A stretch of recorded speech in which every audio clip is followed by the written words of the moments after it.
We know there are senators that are guilty. We know there are congressmen that are guilty. We know there are contractors that are guilty. We know there are DPWH officials that are guilty. Ginugulo lang nila tayo, nililito lang nila tayo. Kailangan maglabasan tayo ng ebidensya dito. So kung sino man na may mga ebidensya, ilabas nyo na. Kung may nalalaman kayo, ilabas nyo na. Meron pong nag-text sa akin na common friend na nakikipag-set si Mr. Diskaya ng meeting sa akin. Siyempre, hindi ko papatulan yung, ba't ako makikipag-usap sa kanya ngayon pa, di ba? Siguro iniisip niya, baka makatulong ako sa kanya. Pero sa akin hindi. Dapat ilabas natin kung anong katotohanan.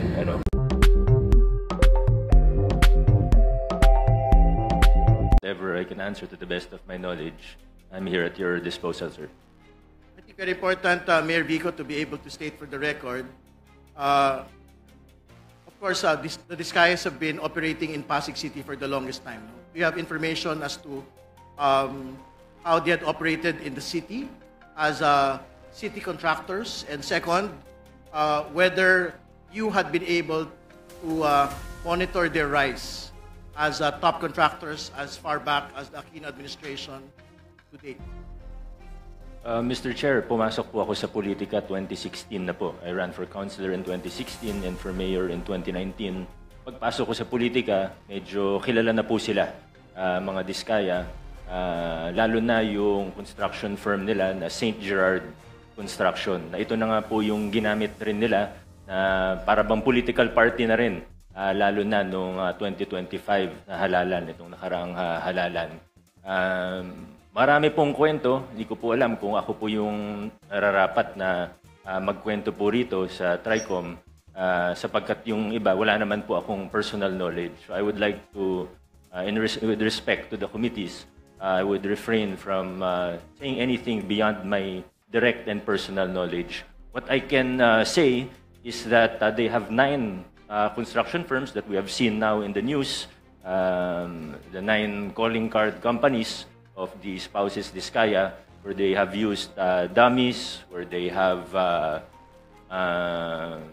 become huge contractors, and all of these 9 companies are based in Pasig.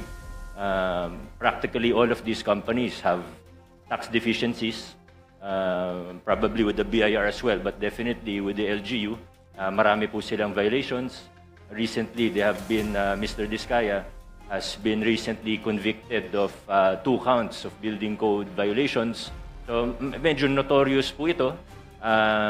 Nagsimula sila sa LGU.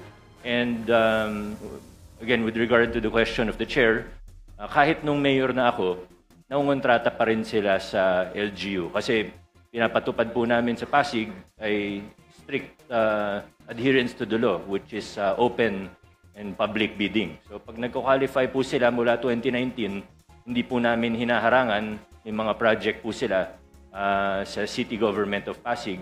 Hindi naman siguro kalakihan na project, pero meron po silang projects with the city, and we have observed with the DPWH, palaki ng palaki yung mga project nila. Yung napag-uusapan po ngayon na 31 billion pesos of flood control projects, katunayan, flood control projects pa lang po ito. Hindi bababa sa 100 billion pesos ang total contracts po nila sa ating pamahalaan, Mr. Chair.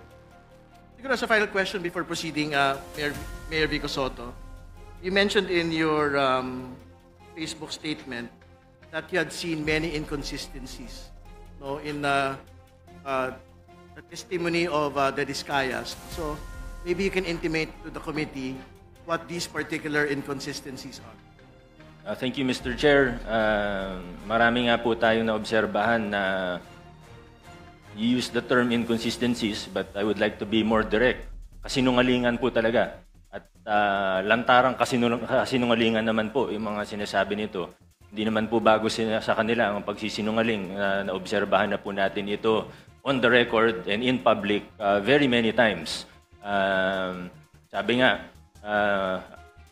dito sa kaso na ito, ang sinungaling ay asawa ng magnanakaw. Kaya ito po talaga yung nakikita natin. Isang very glaring na kasinungalingan ay yung kahapon po sa statement, sa sworn statement po nila, ay na 2 to 3% lang daw ang kinikita nila sa bawat kontrata. Kahit naman po hindi ka eksperto sa larangan ng construction o engineering, obvious naman po na kasinungalingan ito. Meron pa po, sabi po nila, when Senator Tulfo was questioning them, sabi niya po, minsan daw po, lugi pa daw siya. Ang bait naman po ng mga ito. Kung tumatanggap sila ng kontrata sa gobyerno, nagbibid sila para malugi. No sane business person would do that. Of course, I think everyone in this room would agree. Sinasabi nila 2 to 3% yung normal, 5% daw pag sinuwerte. Pag kinumpute po natin, alam ko medyo, Mr. Chair, with all due respect, if we just apply simple logic, it is already clear that they are lying. Although alam ko medyo iba kasi yung logic na ginagamit nila sa universe po nila. Pero pag tiningnan po natin logically, 2 to 3% of even 100 billion, 2 to 3 billion pesos lang po ito. Sila naman po yung nagmalaki at nag-flaunt. Pinagyabang po nila yung lifestyle nila. Na sobrang sabi nga po nila sa isang interview, 11 digits. Sabi po nila, pinagyayabang nila, 11 digits. Sabi ni Ma'am Sara, 11 digits ang assets nila. So hindi bababa sa 10 billion. Nakita po natin, isang jade lang nila sa sa office nila. 100 million na kagad yun. Yung mga sasakyan, if they paid the correct taxes, it would easily reach almost 1 billion, if not more than 1 billion. How will you afford that if you're only earning 2 to 3% profit? Sabi naman nila, wala silang private contracts. Ayaw na daw nila sa private kasi maliit ang kita. Nasa interview din po nila. So, buti na lang po ang isda ay nahuhuli sa sarili nilang bibig. Buti na lang po. Ganun po sila magsalita in public at nalalaman natin ang mga katotohanan. And I don't mean to overstep, Mr. Chair. Please stop me at any time. But I would just like to, siguro hindi naman warning, pero siguro ang aking pag-igayat sa bawat isa, pati na rin sa mga mamamayang, sa ordinaryong mamamayan, na mag-ingat po tayo sa mga naririnig po natin. Alam naman po ng lahat ng tao sa kwarto na ito na may guilty na senador, may guilty na congressman, may guilty na DPWH officials, may guilty na contractor, at maaaring sa iba pang ahensya ng pamahalaan. Pero sa puntong ito, nakikita po natin, hindi lang sila basta naglalaglagan, gusto nila magulo ang kwento. Gusto nila lituhin tayo.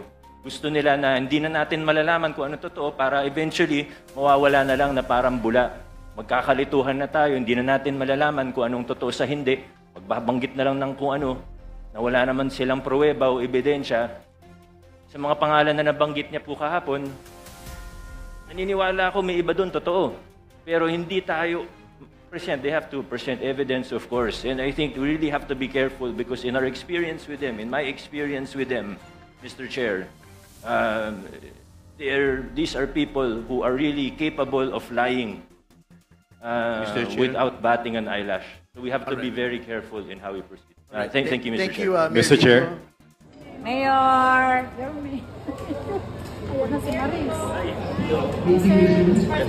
Magandang hapon. Sige ba? Saan po tayo titingin?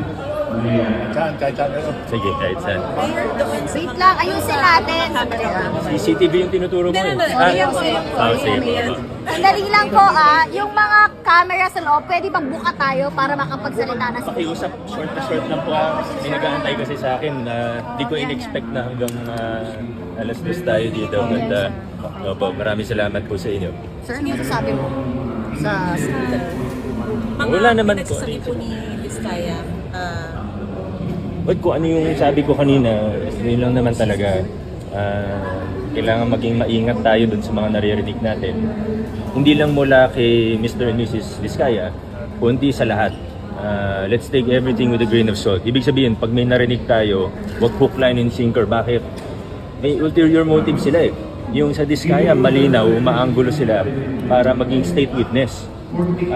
Papansinin po ninyo, ganito na lang po para malinaw na malinaw. Number one, they have hundreds, if not thousands, of government contracts. Pero matatandaan, sinabi nila sa Senado, wala silang magawa. Kailangan nilang magbigay ng SOP. Pero, ang pinangalanan lang nila, nasa 26 people. So, paano nila, kung totoo yung sinasabi nila, ano nangyari dun sa hundreds or thousands of other projects? Bakit 26 lang yung nasa listahan? Ang tanong, paano nila napili kung sino yung nasa listahan na yun? Sino yung papangalanan nila? Obviously, there is a lie somewhere. Again, para malinaw na malinaw, sana hindi ako makuha out of context. Wala tayong inaano dito, kundi gusto natin malaman ng katotohanan. We know there are senators that are guilty. We know there are congressmen that are guilty. We know there are contractors that are guilty. We know there are DPWH officials that are guilty. Everyone in this building knows that. Whether we admit it or not, we know that. Pero, itong listahan ni Dista, itong mga statement, hindi lang yung listahan, dahil buong statement nila, malinaw na sinungalingan. I'll state it again para hindi ako ma-out of context, para malinaw po. Tingnan natin na maigi. They have hundreds, if not thousands, of government contracts in practically all districts in the Philippines. Number 2, pinangalanan nila, iilan lang. Pero sinasabi nila na wala silang magawa, kailangan nila magbigay ng SOP. Ang dami palang hindi nila binibigyan. Ba't hindi na lang sila dun mag-project? Ibig sabihin, walang pumilit sa kanila. So, walang convincing Or it could be that lahat pala binibigyan nila. Posible din yun. So, walang hindi natin convincing alam. Hindi naman sir, Wala nag-iingat lang sila ma-perjury. kumbaga nag-iimbento lang sila. Nag-iimbento. Kita niyo naman kanina, humingi ng executive session kasi may sasabihin pa daw. Magbibigay pa daw ng pangalan. Nung sinabi ni, sinong congressman ba yun? Congressman Laila. Ay hindi, walang executive session. Biglang sinabi na, ay hindi ko lang pala alam kung ano ibig sabihin ng executive session. So, malinaw na malinaw eh. Hindi po kayo papayag na maging state witness? Or gagawa ba kayo ng mga paraan That's for the Department of Justice to say. Mayor, may mas... Pero sa akin, malinaw na malinaw. Sana sa lahat sa atin, malinaw na malinaw. Yun yung angulo nila. Yun yung angulo nila. So, ang balak nila ngayon, guluhin na tayo, lituhin tayo, para di natin alam yung facts. Hindi maging malinaw yung ebidensya. Pag hook, line, and sinker, tinanggap natin ng lahat ng sinasabi nila. Ang mangyayari dito, after a few months, wala na lahat to. Maniwala kayo sa akin. Yan ang gusto nilang mangyari. Huwag sana tayo pumayag. Mayor, na masasabi niyo sa... Divert lang nila yung investigation para mapunta sa ibang tao. That's what I mean when I say ginugulo lang nila tayo, nililito lang nila tayo. Kailangan maglabasan tayo ng ebidensya dito. So kung sino man na may mga ebidensya, ilabas nyo na. Kung may nalalaman kayo, ilabas nyo na. Mayor, na masasabi niyo sa specifically pag... Oh, yan sa Pasig. That's what I said about the yung sinabi ko tungkol sa buong sworn statement nila. Yun na lang muna yung comment natin tungkol doon. Pero yung sinasabi ko kasi kanina ni Congressman Romulo, obviously kalaban siya ng mga Diskaya, so tinitira siya.